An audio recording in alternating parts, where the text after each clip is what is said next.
Hello everyone and welcome back. आज हम लोग जो हमारा आखिरी टॉपिक था residential status of an individual, जो हम लास्ट वीडियो में किए थे, पूरा टॉपिक को कंप्लीट किए थे। आज हम एक क्वेश्चन से शुरू करेंगे और उसके बाद हम लोग रेसिडेंशियल स्टेटस ऑफ एचयूएफ वाला टॉपिक आज के क्लास में करेंगे। ठीक है, चलो शुरू करते हैं। सबसे पहले क्वेश्चन तुम्हारे स्क्रीन के ऊपर है। हम कौन बनेगा करोड़पति ऑब्वियसली नहीं खेल रहे, लेकिन एक क्वेश्चन तुम्हारे स्क्रीन के ऊपर है जिसपे हम लोग आज रेसिडेंशियल स्टेटस कैलकुलेट करेंगे। किसका? मिस्टर राम का। देखो, mister Ram is an Indian citizen. क्या लिखा है? एक इंडिया का सिटीजन है।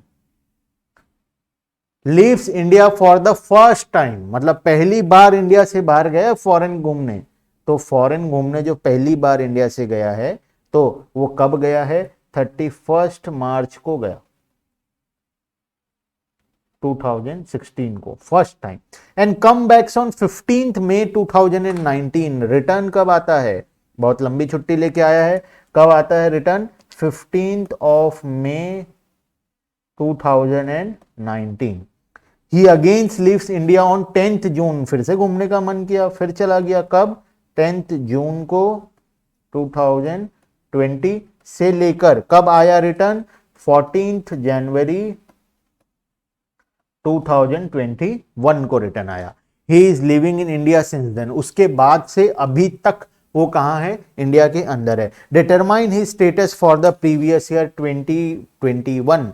प्रीवियस ईयर 2021 का मतलब 202021, मतलब असेसमेंट ईयर क्या होगा? असेसमेंट ईयर होगा 2021-22। हमको क्या निकालना है? Residential status of mister Ram. तो शुरू करते हैं। चलो, सबसे पहले चेक करेंगे रेसिडेंट है या नॉन रेसिडेंट है। रेसिडेंट और नॉन रेसिडेंट में कंडीशन क्या लगता है? दो कंडीशन था, दोनों में से कोई एक भी अगर सेटिस्फाई करता है तो वो क्या बन जाएगा? रेसिडेंट बन जाएगा। तो सबसे first point, check whether resident और नॉन रेसिडेंट। रेसिडेंट है या नॉन रेसिडेंट तो चेक करो। अगर नॉन रेसिडेंट निकला तो बात खत्म, डायरेक्टली डिक्लेयर कर देंगे नॉन रेसिडेंट है। लेकिन अगर रेसिडेंट निकल गया तो उसके बाद फिर से चेक करना है ऑर्डिनरी रेसिडेंट है या फिर नॉन ऑर्डिनरी रेसिडेंट है। ठीक है, तो इसके लिए क्या कंडीशन थे? इसके लिए सबसे पहले हमको चेक करना पड़ेगा कि वो लास्ट ईयर इंडिया में 182 डेज था या नहीं था। तो लास्ट ईयर मतलब प्रीवियस ईयर 2021 में वो 182 डेज इंडिया के अंदर था या नहीं था। देखते हैं प्रीवियस ईयर कब से शुरू हुआ होगा। फर्स्ट, पहला कंडीशन हमको चेक करना है जिसके अंदर ए पॉइंट में वो इंडिया कब 1/4/2020 से लेकर 2020 से लेके कब गया था इंडिया के बाहर? 10 जून को गया था। तो क्या 10 जून को इंक्लूड करेंगे इंडिया में? इंक्लूड करेंगे, तो पूरा 10 ले लेते हैं। 10 जून, तो इसको मैं ऐसे लिख देता हूं ना, बेटर होगा। 10 जून, ये इतना दिन तो इंडिया में था, मतलब ये कितना दिन हो गया? अप्रैल का 30 डेज, मई का 31 डेज, जून का 10 दिन, टोटल मिला के कितने हो गए? 71 डेज।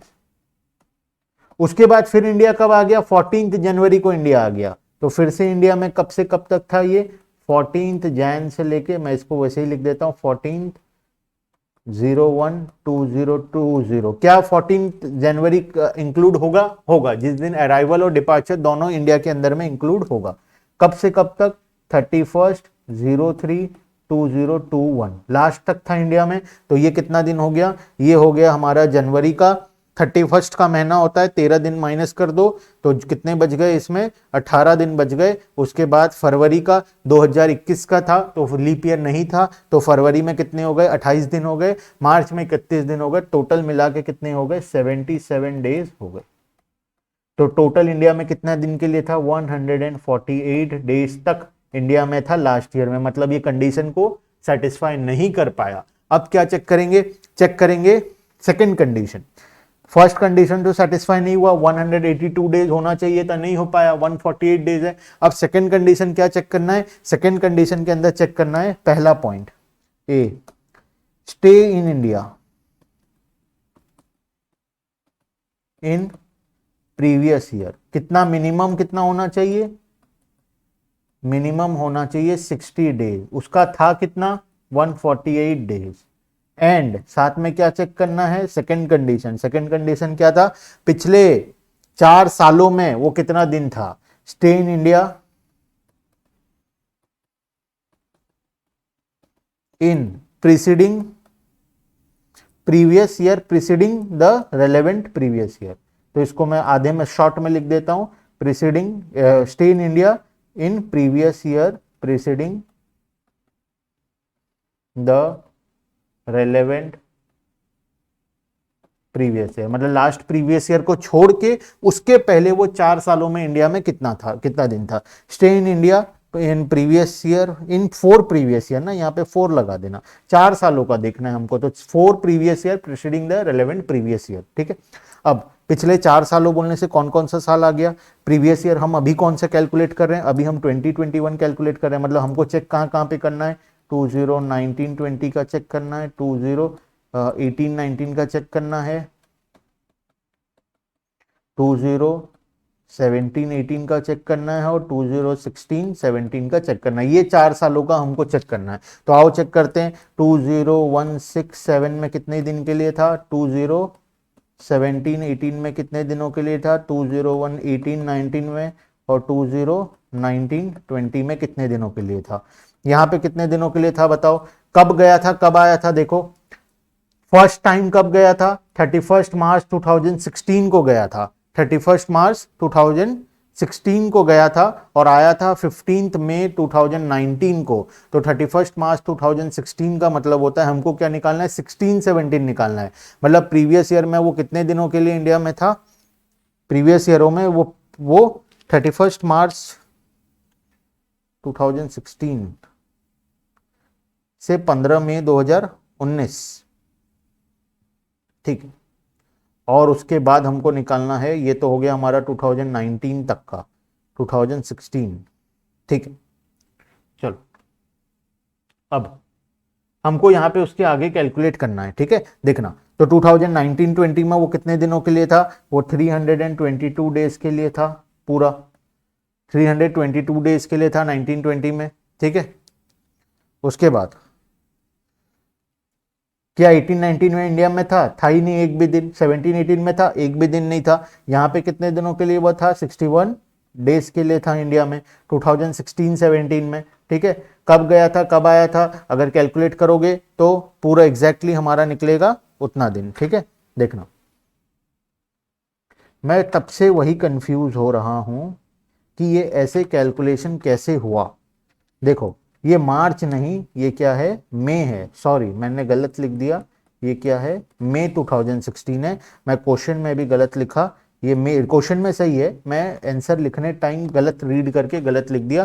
फर्स्ट टाइम वो कब गया था, 31 मई 2016 को गया था, 31 मई 2016 को गया था, मतलब वो कौन कौन से महीने के लिए इंडिया में था, अप्रैल पूरा था और मई पूरा था, 2 महीना इंडिया में था। तो 2 महीना, एक महीना 30 डेज का, एक महीना 31 डेज का, ये 30 + 31 61 डेज हो गया। 17-18 में एक भी दिन नहीं था, 18-19 में एक भी दिन नहीं था। 2019-20 में वो रिटर्न कब आ गया था, 15 मई को आ गया था। तो 15 मई से लेके 31/3/2020 तक पूरा इंडिया में था। फिर नेक्स्ट टाइम कब गया है, जून में गया है। तो मतलब 2019-20 में बाकी दिनों के लिए वो इंडिया के अंदर में था, मतलब 322 डेज इंडिया में था। टोटल 4 सालों में कितना दिन हो गया इंडिया के अंदर, क्या 365 क्रॉस हो गया, यस 365 क्रॉस हो गया, 383 डेज आ रहा है। ये कितना आ रहा है, 383 डेज आ रहा है। मतलब दोनों में से कोई एक कंडीशन सेटिस्फाई करना था, या तो ये पहला वाला करना था या फिर ये सेकंड के अंदर, लेकिन सेकंड के अंदर दोनों करना पड़ेगा। ठीक है, मिनिमम ये वाला तो किया ही सेटिस्फाई, देखो मैं ग्रीन से टिक कर रहा हूं, ये तो किया सेटिस्फाई, ये भी किया, मतलब ये सेकंड कंडीशन ओवरऑल क्या हो गया, सेटिस्फाई हो गया। लेकिन वहीं पे अगर हम बात करें तो ये वाले कंडीशन की फर्स्ट कंडीशन ये फेल हो गया, क्योंकि ये 182 डेज होना चाहिए था, ये 148। तो ये रेसिडेंट तो है क्योंकि दोनों में से कोई एक कंडीशन को ये सेटिस्फाई कर लिया। अब देखना ये ऑर्डिनरी है या नॉन ऑर्डिनरी है। ऑर्डिनरी और नॉन ऑर्डिनरी का कंडीशन क्या था, याद करो, ऑर्डिनरी एंड नॉन ऑर्डिनरी का क्या कंडीशन था। ऑर्डिनरी के केस में रेसिडेंट कब होता है एक इंसान, ऑर्डिनरी रेसिडेंट कब होता है, ऑर्डिनरी रेसिडेंट जब होता है he has been resident of India in at least 2 previous year out of 10 year immediately prior to the, मतलब पिछले 10 सालों का चेक करेंगे, उसमें से 2 साल के लिए वो रेसिडेंट होना चाहिए। अब तुम मुझे एक बात बताओ, कोई इंसान अगर 2016 में बाहर जा रहा है, पिछला 10 साल बोलने से 2021 का पिछला 10 साल बोलने से 2010-11 से लेकर पूरा 2019-20 तक, इतना पूरा हो गया यहां से यहां तक। अब वो इंसान पहली बार अगर 2016 में बाहर गया, मतलब 2016 से पहले तो वो रेसिडेंट ही था, इंडिया के अंदर ही था, मतलब वो पहला कंडीशन तो सेटिस्फाई कर ही देगा। क्या 2 कंडीशन था, देखो पहले बुक में आते हैं, चलो ऐसे कंफ्यूजन हो जाएगा, पहले बुक में आ जाओ। ऑर्डिनरी रेसिडेंट बनने का क्या कंडीशन था, ऑर्डिनरी रेसिडेंट बनने का पहला कंडीशन था कि पिछले 10 सालों में एटलीस्ट वो 2 साल के लिए क्या होना चाहिए, रेसिडेंट होना चाहिए पिछले 10 सालों में। अब बताओ जो इंसान 2016 में पहली बार गया है, मतलब 2016 से पहले तो वो रेसिडेंट ही होगा, सिंपल सा बात है। हमको चेक कब करना है, हमको 2010 से चेक करना है, मतलब 2010 से लेके 16 तक तो वो रेसिडेंट होगा ही होगा। तो अब उसके बाद और कैलकुलेशन का कोई मतलब नहीं, क्योंकि 2 ईयर वाला कंडीशन वो सेटिस्फाई कर लिया, इसका पहला कंडीशन ये सेटिस्फाइड है। सेकंड कंडीशन क्या है, पिछले 7 सालों में 730 दिन होना चाहिए। जो इंसान 2016 में पहली बार गया है, पिछला 7 साल बोलने से 2013 से लेके, तो 13 से लेके 20 में अगर कोई इंसान 2016 में पहली बार जा रहा है बाहर, तो उसके पहले वो कहां था, इंडिया के अंदर था, मतलब वो ऑलमोस्ट ये तो सिंपल सा बात है कि वो ऑब्वियस सा बात है कि वो 730 डेज तो इंडिया में था ही था, तो मतलब दोनों कंडीशन सेटिस्फाइड है। देखो फिर से एक बार आते हैं क्वेश्चन में, आओ क्वेश्चन बोलता है 2 कंडीशन को सेटिस्फाई करना। रेसिडेंट है पता चल गया, रेसिडेंट पता चल गया। अब ऑर्डिनरी है या नॉन ऑर्डिनरी है हमको वो पता लगाना है। ऑर्डिनरी के लिए कंडीशन क्या लगेगा, 2 कंडीशन सेटिस्फाई करना पड़ेगा, दोनों at least 2 years out of 10 years. ये तो कर ही रहा है क्योंकि जो इंसान 2016 में पहली बार गया उसके पहले तो वो रेसिडेंट होगा। और उसके बाद क्या है, 7 इयर्स में कितना होना चाहिए, मिनिमम 730 डेज का इंडिया में स्टे होना चाहिए। तो जो इंसान 2016 में पहली बार गया है उसके पहले तो वो इंडिया में ही था, तो पिछला 7 साल बोलने से हमको कहां से चेक करना है, 2013 से लेके चेक करना है 2019-20 तक। तो अब 2016 में जो गया है वो 2013, 2014, 2015 ये तीनों साल तो इंडिया में ही था। तीनों साल का ही अगर हम टोटल करें तो कितना हो जाता है, 1000 से क्रॉस हो जाएगा, तो इसीलिए 730 तो था ही था, मतलब दोनों condition satisfy, resident and ordinary resident. हम इसको क्या बोलेंगे, ऑर्डिनरी रेसिडेंट बोलेंगे। तो हमारा फाइनल आंसर क्या होने वाला है, हमारा फाइनल आंसर होने वाला है mister Ram is an ordinary resident of India. Ordinary resident of India, वो ऑर्डिनरी रेसिडेंट होगा इंडिया के अंदर का, ये हमारा फाइनल आंसर होने वाला है। क्लियर है, बात समझ में आ गया। अब चलते हैं आगे थोड़ा सा, residential status of HUF, Hindu undivided family. अब ये HUF क्या होता है, हम पर्सन के डेफिनेशन के अंदर में पढ़े थे। जो भी जिसको भी नहीं आता है वो मतलब सीरियली क्लासेस को नहीं कर रहा है, उसको जाके क्लासेस करना पड़ेगा। वीडियो नंबर 3, वीडियो नंबर 4 के अंदर में HUF का डेफिनेशन हम लोग पढ़े हैं। तो HUF के केस में रेसिडेंशियल स्टेटस कैसे पता चलता है, देखना रेसिडेंशियल स्टेटस ऑफ HUF कैसे पता चलेगा। रेसिडेंट है, नॉन रेसिडेंट है, ऑर्डिनरी रेसिडेंट है, नॉन ऑर्डिनरी रेसिडेंट है। सबसे पहला ऑर्डिनरी रेसिडेंट कब बनेगा एक HUF, ठीक है, देखना। HUF is said to be a resident in every case except where during the year the control and management, किसी भी HUF का अगर कंट्रोल और मैनेजमेंट इंडिया के अंदर है, इस of its affair is situated Holi और पार्टली, होली आउटसाइड इंडिया तो वो नॉन रेसिडेंट है, होली और पार्टली अगर इंडिया के अंदर है तो वो क्या है, रेसिडेंट है। It means that if HUF is controlled from India even partially it will be the resident of India, resident SSC, ठीक है। देखना कुछ टाइपिंग मिस्टेक है यहाँ पे कुछ टाइपिंग मिस्टेक है। HUF is said to be resident in every case except where during the previous year control and affairs of the management situated wholly or partly in India, wholly or partly in India, ठीक है। चलो next, the control and management of affairs refers to controlling and directing control and management का क्या मतलब होता है? Control करने वाला, किसी बिजनेस को कंट्रोल करने वाला, मैनेज करने वाला, अगर पावर इंडिया के पास है, इंडिया के अंदर है, वो आदमी जो कंट्रोल एंड मैनेज करता है, मतलब इंडिया के लोग उसको कंट्रोल मैनेज कर रहे हैं, तो उस केस में वो रेसिडेंट बन जाएगा। ठीक है, रेसिडेंट बनने का एक ही कंडीशन है, सिर्फ control and management of affairs कहां होना चाहिए? होलली या फिर पार्टली इन इंडिया। अगर थोड़ा सा पार्ट भी इंडिया के अंदर है, कोई एक आदमी भी है जो थोड़ा सा भी कंट्रोल करता है बिजनेस को, तो वो क्या बन जाएगा? इंडिया का रेसिडेंट बन जाएगा। ठीक है, अब रेसिडेंट तो बन गया, अब ऑर्डिनरी बनेगा या नॉन ऑर्डिनरी? देखो कंडीशन बहुत सिंपल है, एचयूएफ सबसे सिंपल है।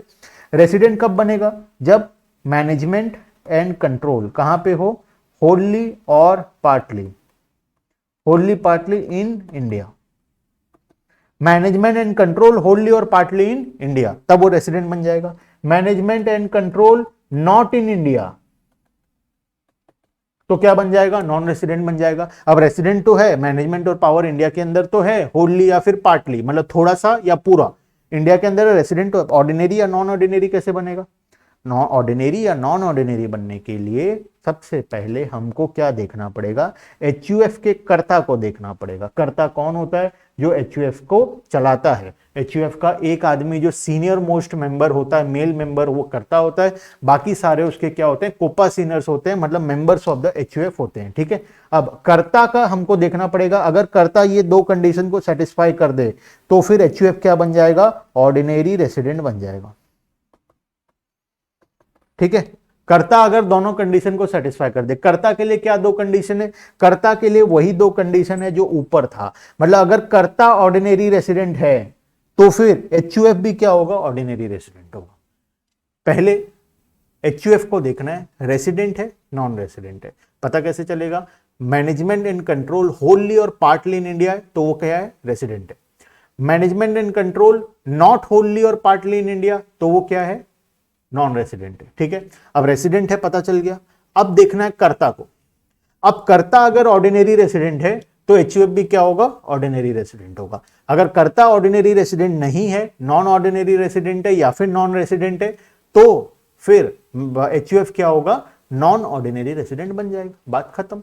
मतलब पहले ऑर्डिनरी रेसिडेंट या नॉन ऑर्डिनरी पहले रेसिडेंट या नॉन रेसिडेंट को चेक करने का कंडीशन है। क्या कंडीशन है?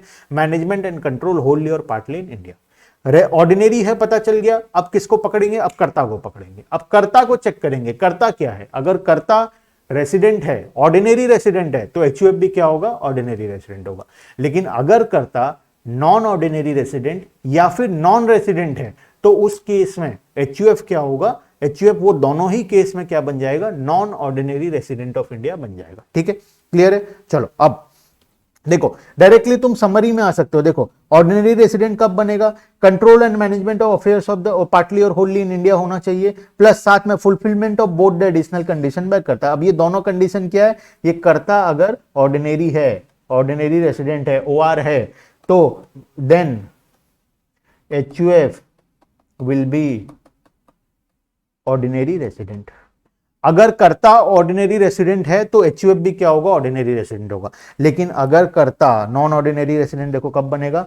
इफ कर्ता, यहां पे लिख लेना समरी, एक लाइन में पूरा बात खत्म, इतना पढ़ने का कोई झंझट नहीं। If karta NOR non ordinary resident और एनआर, अगर एनओआर है या एनआर है, एनओआर मतलब नॉन ऑर्डिनरी रेसिडेंट, एनआर मतलब नॉन रेसिडेंट, अगर ये दोनों में से कुछ भी है karta, then HUF will be, तब HUF क्या होगा? Then HUF will be non ordinary resident. दोनों केस में नॉन रेसिडेंट है तो भी नॉन ऑर्डिनरी रेसिडेंट बनेगा, नॉन ऑर्डिनरी रेसिडेंट है तो भी नॉन ऑर्डिनरी रेसिडेंट निकलेगा। ये मत लिख के आ जाना अगर कर्ता नॉन रेसिडेंट है तो HUF भी नॉन रेसिडेंट। HUF को नॉन रेसिडेंट बनाने का एक कंडीशन है, वो है मैनेजमेंट और कंट्रोल होलली या पार्टली इंडिया में नहीं होना चाहिए, मतलब कंप्लीट मैनेजमेंट एंड कंट्रोल कहां होना चाहिए? इंडिया के बाहर होना चाहिए, तब वो बनेगा नॉन रेसिडेंट। अदरवाइज हर एक केस में वो क्या बनेगा? रेसिडेंट बनेगा। अब रेसिडेंट के अंदर ऑर्डिनरी और नॉन ऑर्डिनरी देखना है। ऑर्डिनरी, कर्ता को पकड़ो, कर्ता अगर ऑर्डिनरी है तो ऑर्डिनरी, कर्ता अगर नॉन ऑर्डिनरी है या फिर नॉन रेसिडेंट है तो फिर एचयूएफ क्या बन जाएगा? नॉन ऑर्डिनरी रेसिडेंट बन जाएगा। बात खत्म, इतना झंझट और लेना नहीं है, 2-2 3-3 पेज पढ़ना नहीं है। यहां पे नॉन ऑर्डिनरी रेसिडेंट का भी लिखा हुआ है। Control and management of affairs in India wholly और partly plus non fulfilment of any one और बोथ द कंडीशन। अगर वो कंडीशंस को फुलफिल नहीं करता तो उस केस में क्या बन जाएगा, नॉन ऑर्डिनरी रेसिडेंट बन जाएगा। नॉन रेसिडेंट कब होगा, नॉन रेसिडेंट उसी केस में होगा HUF shall be a non resident in India if control and management of is situated Holi outside India. अगर पूरे आउटसाइड इंडिया में अगर सिचुएटेड है मैनेजमेंट और कंट्रोल होली आउटसाइड इंडिया, तो उस केस में वो क्या बन जाएगा, हमारा नॉन रेसिडेंट बन जाएगा। ठीक है, अब यहाँ पे समरी दिया गया है, जिसको घर में आराम से मजे लेके पढ़ना है। हम लोग आज के लिए इतना ही पढ़ेंगे, बाकी ऑल अदर पर्सन मतलब एचयूएफ, बीओआई, एओआई फॉर्म सभी का बात हम लोग नेक्स्ट क्लास के अंदर में करेंगे, नेक्स्ट वीडियो के अंदर में करेंगे। ठीक है, तो वीडियो को लाइक कर देना अगर पसंद आया हो तो, बाकी सबके साथ शेयर करना ताकि हम मैक्सिमम बीकॉम के बच्चों को इसके साथ जोड़ सके। ठीक है, चलो बाय बाय।